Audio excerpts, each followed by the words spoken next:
جو چیزیں ہیں، ایک تو آلریڈی انفلیشن اتنا زیادہ ہے، پھر انٹرسٹ بیئرنگ کے اندر آپ کا جو ہے وہ ایک بہت بڑا ڈفرنس کریٹ ہو رہا ہے. تو آئی ایم ایف کو بھی یہی تحفظات ہیں. بات یہ نہیں آتی کہ آئی ایم ایف کیا کر رہا ہے ہم کیا کر رہے ہیں. بات یہ آتی ہے کہ جو ہم لاجیکل بیسس پہ آئی ایم ایف کے ساتھ اگر ڈیپینڈ بھی کرتے ہیں چیزوں کو، تو ہمارے پاکستان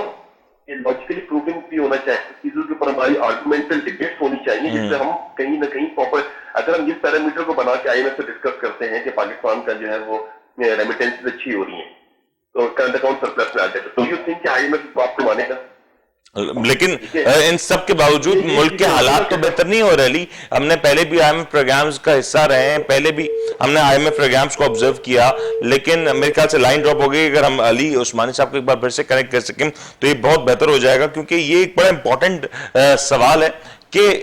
ماضی میں بھی ہم آئی ایم ایف پروگرامز کے اوپر امپلیمنٹیشن کرتے رہے. ماضی میں بھی ہم نے ایسے بہت سے پروگرامز کا حصہ بنے، لیکن ان تمام تر ایکٹیویٹیز کے بعد، ان تمام تر سیکریفائسز کے باوجود ہماری معیشت کبھی بھی اپنے پیروں پہ نہ کھڑی ہو سکی، بلکہ اس کا اثر یہی نکلتا تھا کہ ملک میں مہنگائی بڑھتی تھی، عوام کی مشکلات میں اضافہ ہوتا تھا، اور جیسے ہی عوام کی مشکلات میں اضافہ ہوتا تھا ایک بار پھر سے ہمیں آئی ایم ایف کا رخ کرنا پڑتا تھا. آج بھی جو صورتحال ہے وہ یہی ہے. علی صاحب میرے خیال سے لائن پہ آ چکے ہیں. علی صاحب آپ کو آواز آ رہی ہے میری؟ جی بالکل آ رہی ہے. علی مجھے صرف اس بات کا خلاصہ کر دیں کہ ہم نے ماضی میں کئی بار آئی ایم ایف کا رخ کیا، لیکن جب کیا اس کے بعد ہمیں پھر سے آئی ایم ایف کی طرف جانا پڑا. کوئی کنکریٹ بہتری نہیں آ پا رہی. تو اتنے سارے جب سیکریفائسز جب آئی ایم ایف کے لیے کر رہے ہوتے ہیں تو کیوں ہماری تبدیلی کنکریٹ نہیں ہو پاتی؟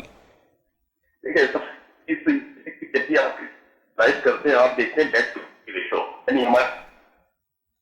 آواز علی آپ کی آواز تقریباً جو میری ایک ایسٹیمیشن ہے، سم ہاؤ اگر یہ غلط ہو تو میں معذرت کرتا ہوں، کہ 120 بلین US ڈالر سے ابو کی پاکستان کے اوپر ڈیٹ ہے. ٹھیک ہے، اب 120 بلین US ڈالر سے ابو کی ڈیٹ کے مطلب یہ ہے کہ پاکستان کو جو ہے وہ اس کو پہلے سیٹل کرنا ہے، دین پاکستان اپنی پوٹینشیل لیول پہ آئے گا. اس کو سیٹل کرنے کے لیے پاکستان کی جی ڈی پی گروتھ تقریباً 7 to 8% کے قریب آپ کو چاہیے پر اینم. ٹھیک ہے، تو وہ بھی 3 to 4 years آپ کریں گے. تو ایک long term planning government, I guess Ali صاحب کا پوائنٹ آ گیا، اور یہ شاید لائن ڈراپ ہو چکی ہے ہماری ایک بار پھر سے، لیکن علی صاحب نے وقت دیا اس کے لیے یقینی طور پر بہت بہت شکریہ. یہ بات اہم ہے کہ پاکستان کو اگر ترقی کرنی ہے، پاکستان کو اگر آگے کی طرف دیکھنا ہے، آئی ایم ایف جیسے پروگرام سے اگر پاکستان کو بچنا ہے اور اپنی خود مختاری کو بحال رکھتے ہوئے اپنی ملک کے فیصلے خود کرنے ہیں، اپنے ملک میں رہتے ہوئے کرنے ہیں، تو ہمیں اپنی ترقی کی جو شرح ہے اس کو بہتر بنانا ہوگا. ہمیں اپنے اوپر جو قرضوں کا بوجھ ہے اس کو اگر کم نہ کیا تو ہمیں اسی طریقے سے ڈکٹیٹ بھی کیا جائے گا، اور کہیں نہ کہیں کچھ حد تک پاکستان کے انٹرسٹ کمپرومائز ہوں گے، کیونکہ جب قرضہ دیا جاتا ہے تو قرض دینے والے کچھ اپنے شرائط ضرور رکھتے ہیں تاکہ وہ اپنے قرض کو واپس سے وصول کر سکیں. لیکن اس وقت جو سینیریو ہے وہ یہی نظر آ رہا ہے کہ پاکستان میں جو اقدامات کیے جائیں گے، جس طریقے سے اسٹیٹ بینک کو اٹانومس کیا گیا، اسٹیٹ بینک کی خود مختاری کے حوالے سے قوانین پاس کیے گئے، دیگر گیس بجلی کی قیمتوں میں اضافہ کیا جا رہا ہے، یہ تمام تر بتا رہا ہے کہ پاکستان اب شاید آئی ایم ایف پروگرام کے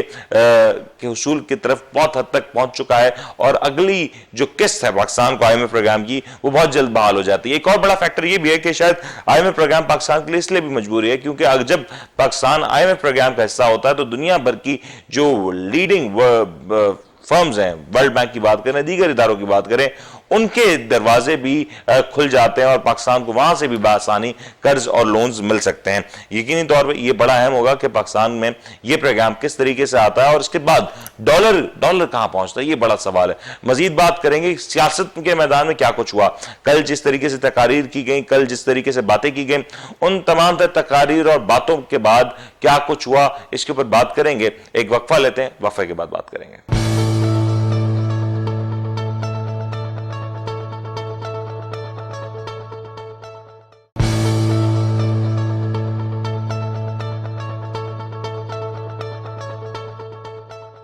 ویلکم بیک جی. بات ہو رہی ہے کل جو پارلیمنٹ کا مشترکہ اجلاس ہوا، اس اجلاس میں کافی ساری کہانیاں ہوئیں. اس اجلاس میں حکومت نے 31 بلز منظور کروا لیے گئے، اور کہا جا سکتا ہے کہ پاکستان تحریک انصاف کی حکومت کا جو پچھلے 3-3.5 سال کا جو نچوڑ تھا وہ کل ہوتا ہوا نظر آیا. اس بل کو پیش کرنے سے پہلے کافی ساری باتیں ہوتی ہوئی نظر آئیں. پہلے اس اجلاس کو مؤخر کیا گیا، اس کے بعد اس کی نئی تاریخ کا اناؤنسمنٹ ہوا، تو یہ بات کا امکان تھا کہ شاید حکومت اپنے نمبرز کو پورا کرنے میں ناکام ناکام ہو جائے۔ اس تمام تر صورتحال میں مزید اضافہ ہوا جب اپوزیشن لیڈرز یعنی کہ بڑے بڑے سیاسی رہنماؤں نے اس بات کا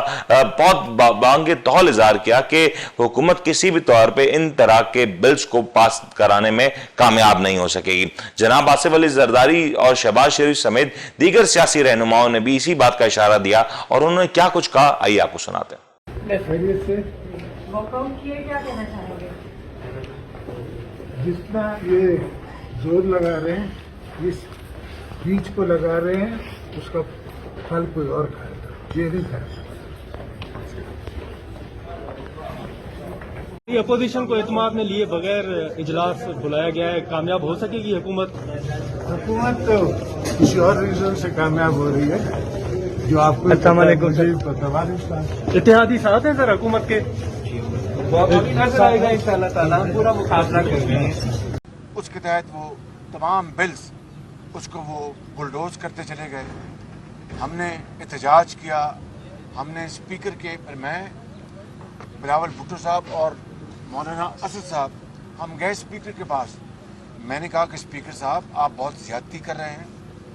آپ نے کہا کہ میں پارٹی لائن سے بالا تر ہو کے میں سارا کچھ کروں گا اور آپ کو احساس ہوگا کہ میں اپنی ذمہ داری نبھاؤں گا۔ آپ تو اس کو بالکل الٹ کر رہے ہیں۔ لیکن اسپیکر نے ہماری ایک بات نہیں سنی۔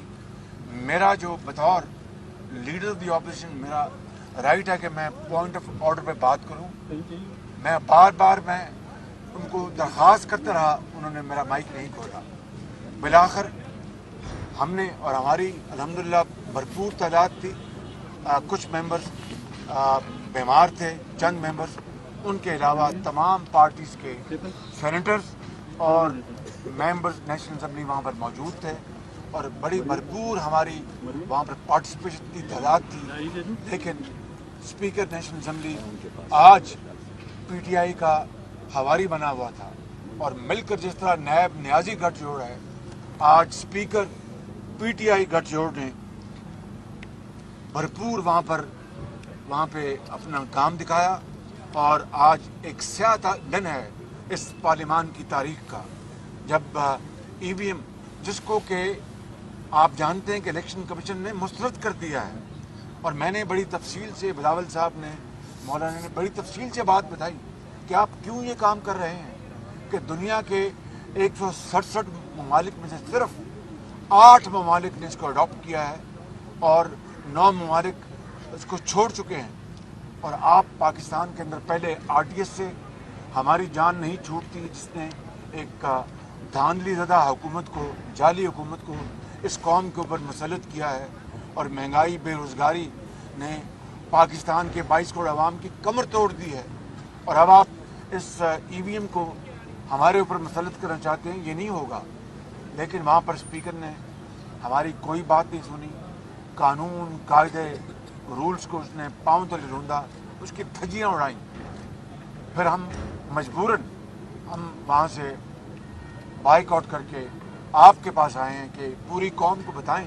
کہ آج اس ہاؤس کے اندر قوم کی قسمت سے کس طرح کھیلا جا رہا ہے۔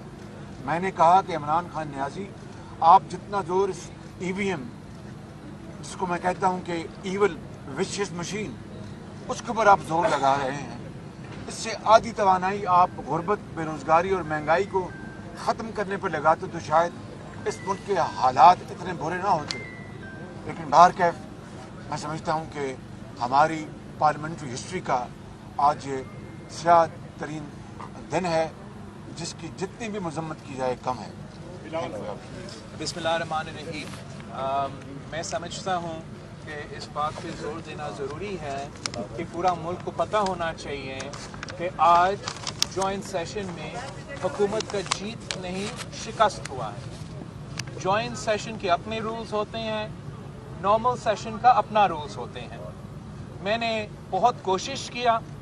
اسپیکر صاحب کے دھیان دلانا، حکومتی بینچز کو توجہ دلانا کہ جو 1973 کی جوائنٹ سیشن کا رولز ہے وہ کیا کہتے ہیں۔ جوائنٹ سیشن کا رولز یہ کہتے ہیں کہ جوائنٹ سیشن سے بل کو منظور کرنے کے لیے حکومت کے پاس